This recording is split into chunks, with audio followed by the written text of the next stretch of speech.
Hi, Dustin. Hey, buddy. You lose your jersey again? Oh no, you just got the hoodie I on. still got my sweater on. Oh man. What part of the Tough Canucks game do you times. want to tear on them to start? So the 4 shots in the Oh, second period? 4 shots. I mean, they went 50% shooting though. How about the referees not giving the Canucks a single power play in the entire game? That's partly our fault for taking ourselves off the power play. They had a chance early in the third. Bluger wanted to go up Perry. Perry does a good job of getting under people's skin, eh? Holy. We got distracted coming out of that second intermission, trying to get retribution for Perry dumping Hughes on his head. We really don't go about it the right way. How did Someone that? should have just How looked did we for. not get a power play on that? By the way, the Edmonton Oilers literally had 2 guys in the box, and we had 1 guy in the box, and we didn't get a power play. How can you explain to me why we didn't get a power play there? The officiating all night was one way. I mean, let's be real. But like, I'm trying to figure out, because it was 3 minors, right? Like, it's literally 2 penalties for Edmonton, 1 penalty for the Canucks, all at the same time, and we still didn't get a power play. They gave Garland 2 minutes for the slash on Picard for poking at the puck. When Picard they gave him a double minor. Yeah, they gave him 4 minutes because the whistle hadn't gone and he was playing the puck that was free for him to play. Yeah, and then Picard sold it like he was hit by a freaking wrecking ball. Was that because normally I'm pretty much like, yeah, the refs are, they're pretty bad on both sides, but that was the first time where I can honestly say, other than Desharnais, who was an absolute idiot tonight, the refereeing was absolute garbage. It was bad. It was bad, and it was in favor of the Oilers. And that's what happened last year, too, in the playoffs. They complained how the refs weren't doing them any favors, and then, lo and behold, the officiating started going their way. Perry almost breaks Hughes' neck by throwing him on his head, and he just skates away and all smug. Him and Miller had a very lengthy conversation at the end of the second period before they left the ice. And of course, nothing comes of it because, we send Teddy Bluger out there to try and start a fight. And, it's just not focused between the ears. I really don't know what to say about this team right now.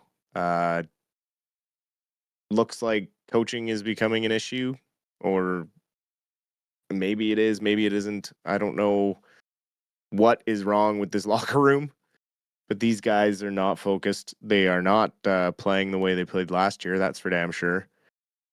And they just have no heart. I mean, even trying to go after Perry, it felt like, oh, I just have to do this because you went after my captain. Like, no one really felt like they wanted to do it. And it's like, come on, guys. Like, this is your chance to kind of come together as a team. And that's what we get. It's a little disheartening. It's kind of past the point of being angry about it. And now it's just kind of like, what are we doing? What are we waiting for? I liked it better when you were angry, Dustin. What does Mark Friedman say that gets him a misconduct? Like what kind of thing would he have dropped there for getting a 10-minute misconduct for talking? I don't even necessarily think it was what he said. I think it's just the fact that he went out of his way before a face-off to try and start an altercation when nothing was really happening. And when you do that, it's almost always going to be a misconduct, regardless of the situation or the game. So, not really surprised there. If he had gone about it organically, just wait for the puck to drop and then go after Perry. That's where I'm saying, like, there's ways to get back at guys, but you still have to focus and do it the right way. And make sure he's either going to be a willing participant or be on the business end of a really hard, clean check. Fortunately, it didn't seem like any of the Canucks knew how to throw a hard hit tonight. Except for Petey when he laid out Ekholm and then didn't spark anybody. They just kept all standing around. It's very, like I said, disheartening. So somebody was asking Um, earlier too in chat, how did you feel about the line juggle? Because we talked a little bit in the first intermission about the line juggles. Like, well, unfortunately, his hand was forced a little bit tonight by Sherwood leaving the game early. I would have liked to have seen him move Karlsson up the lineup into the top six. The guy was trying his best. Even he was trying to go after Perry. And he was trying to do it the right way through a big hit on Perry on the boards. And that's what kind of started getting everyone going a little bit. And then Friedman went after him there. And it's like, we could have got some spark from that, but then instead we're behind the eight ball again, and it's just this season in a nutshell: one step forward, two steps back. the 3 stars of the night. I don't even. Let me look here. So Ryan Nugent Hopkins is your 3rd star, 1 goal, 1 assist. Yeah, I'm assuming they gave Zach Hyman a star. Yeah, he's the 1st star with 2 goals and an assist, and the 2nd star is the German bastard. Tries title. Du bist ein Schweinhund, da habe ich eine Kleinkopfsehe. I guess I should translate that for everyone because I keep on saying that. Seidl's German. I took German in high school. And when I say, du bist ein Schweinhund, da habe ich einen Kleinkopfsehe, I'm saying, you're a pig dog and you have a very small head. So it's nothing too harsh, but yeah. But so depends what head you're talking about. Know, right? Both. The Canucks were good in the face-off dot. That's pretty much the only they beat them in the face-off dot and in the hit column, and that was it. And they had 26 penalty minutes to 8 by the Oilers. Like the Oilers literally had, a third of the penalty minutes that the Canucks had.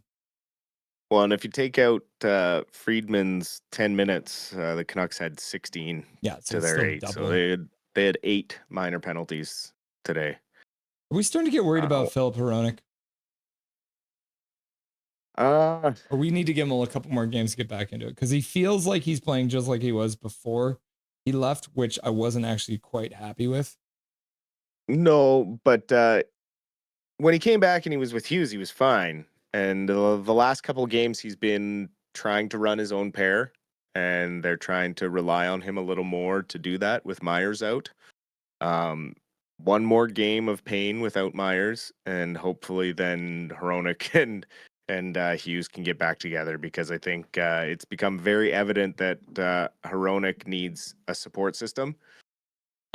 He is not capable of having his own pair because then he tries to do too much. He tries to be both the D man and the offense man, and he starts to get lost out there and flounder. He doesn't know what to commit on, doesn't know what to stay back on, which is part of playing with a different partner. When you play with Hughes, you can get away with a mistake here or there because he's likely going to bail you out these days. So when you get used to that and then you go to your own pair and you have to be the guy, it's going to take a couple games to get used to that. Unfortunately, it's coming at a time where we're still floundering halfway through the season and struggling to find consistency. And this is the type of hockey you play in the first week of October, not halfway through January. And that's where it's like, yeah, they keep using the injuries as excuses. And tonight they'll probably say, oh, we weren't focused or we had a certain game plan. And, it's at some point we got to stop explaining it away or excusing it away and really just buckle down and look at, okay, this offensive system has struggled regardless of who has been in or out of the lineup. It doesn't matter whether it's Pedersen that missed some time, Miller that missed some time, Hronek that missed some time, Hughes that missed some time, now Myers that misses some time. There is nothing really to show that this system is going to generate more goals or more scoring opportunities, and that's what worries me. I'm less worried about the players right now as a whole. They tried to show a bit of heart there, but if you're not happy with the system that you're playing in and you feel stifled creatively or you feel like you're never going to really have a chance offensively because you're constantly running the same plays that keep getting stuffed, that can wear on you mentally. And it was just kind of a one-off in a Miller interview. I think it was 2 games ago, but he did kind of say like Yogi makes the game plan and we just go out there and try and execute it. And you've kind of heard Tocchet say throughout the year, oh, we had a plan and we didn't execute, and oh, we have a plan and we're not executing it. And I just don't know if the Yogi plan is working, and I don't think anyone wants to admit it, because I don't think he's probably a nice guy, but clearly his offensive structure is not great for the NHL, especially this group of players. So something's got to give. I don't know what Alvin and Rutherford are thinking after watching something like this. You can't be sitting there thinking, "Oh man, without Tyler Myers, we're awful," because we've been awful with him. We've been awful without anyone else. It's just Jekyll and Hyde back and forth, yo-yo season. I really don't know how to explain losses like tonight, other than no focus. So the last 4 games the Canucks have played, they've been down 3-0 3 times after the first period. Yeah. I'm laughing so I don't cry. Right? Like, it's just it's a tough go. Tocchet didn't call a timeout tonight. What's the point? Maybe he thinks only home teams can call timeouts. Yeah. Somebody's got to let him know. Oh boy. KJ, I went to Yale Secondary in Abbotsford. It was not a private school, but they offered German, Japanese, French, and German, Japanese, and French. They didn't actually offer Spanish at my school, just so you know, because I don't want to talk about the Canucks right now. So we're going to talk about my high school courses.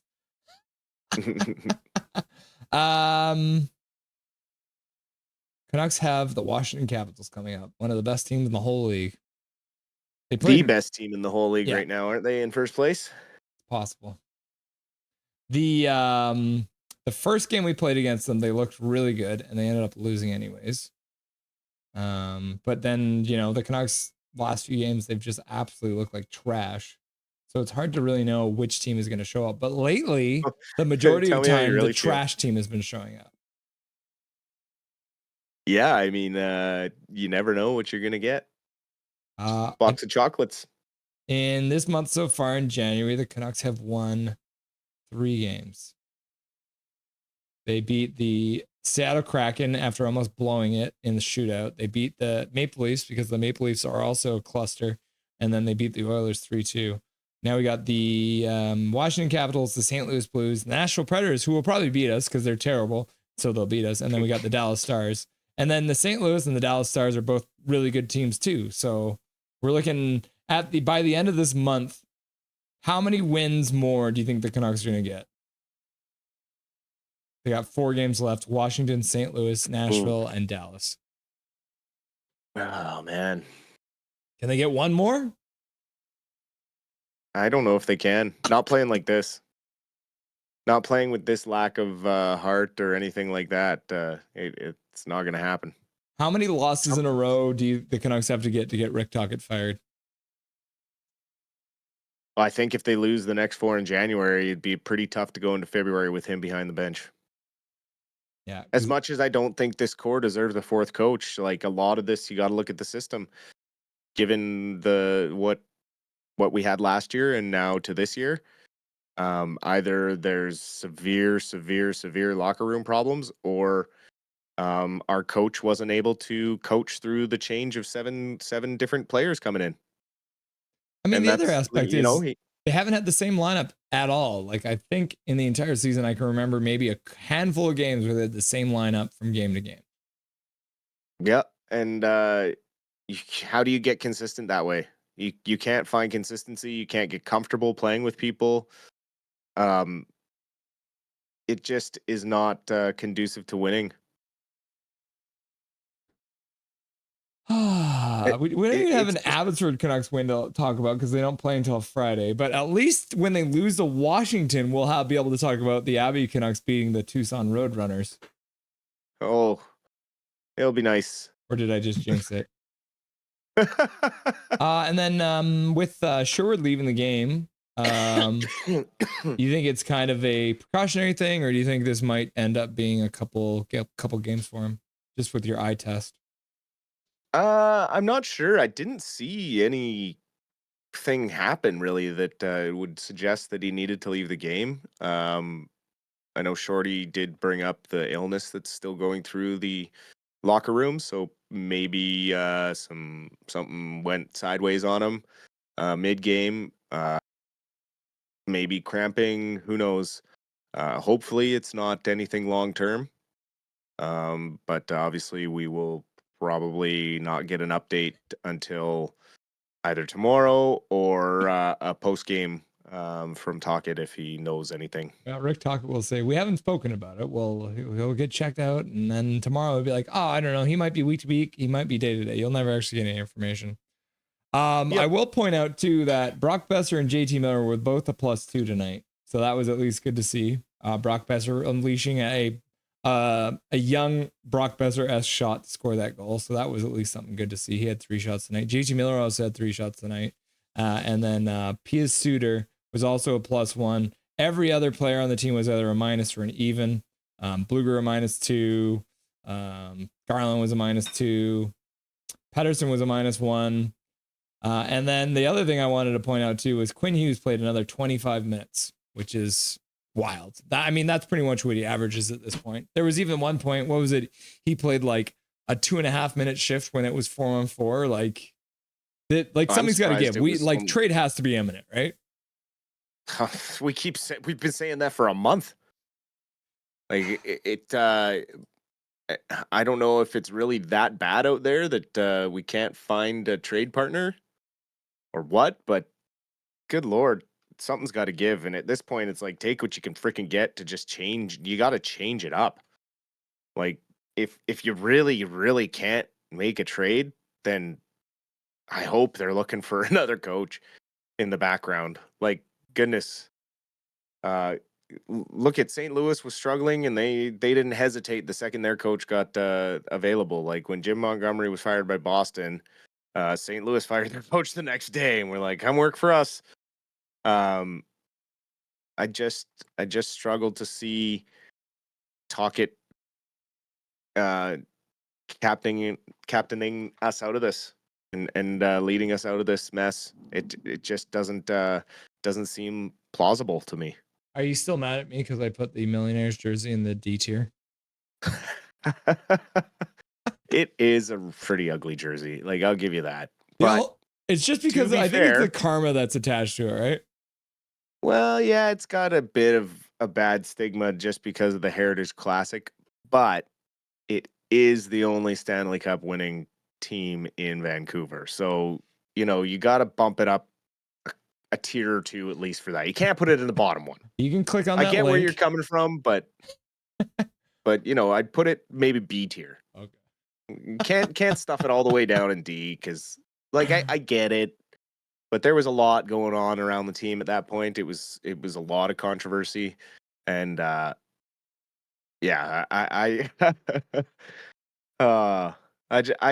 wanted to love that jersey so much, and I do love that jersey. It's just unfortunate that what happened while they were wearing it. Yeah. The one and only time they wore it. Yeah, I actually wish they would have worn it more. Me as well, yeah. But I guess it's one of those things, right? Like they wear those jerseys once and then never touch them again. So the Vancouver Canucks versus the Washington Capitals on Saturday, a 7:00 start. Are you gonna be there for the first intermission, brother? Saturday night, I will not be here. I am celebrating my birthday a few days early. So me and Katie will be out for the weekend. So we will be watching from afar, but I won't be near any equipment to come on for the interviews and stuff. So happy early birthday, buddy. Oh, thank you. Any words for chat before I let you go? Saturday's another day. We cannot predict what we're going to get from this team. Who knows what happens tomorrow? but alarm bells have got to be going off soon in the office, so I would expect some changes to be made either tomorrow or early next week, because this cannot continue. But as always, we appreciate your support. I appreciate your support. I love reading the comments, and happy to be here even when things aren't going great. So we'll see everyone the next time I can get on, and we'll have a good Abbey Canucks update for you, hopefully with a couple of wins to recap.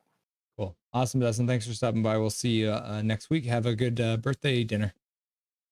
Have a good one. We'll talk to everyone soon. Nothing is perfect.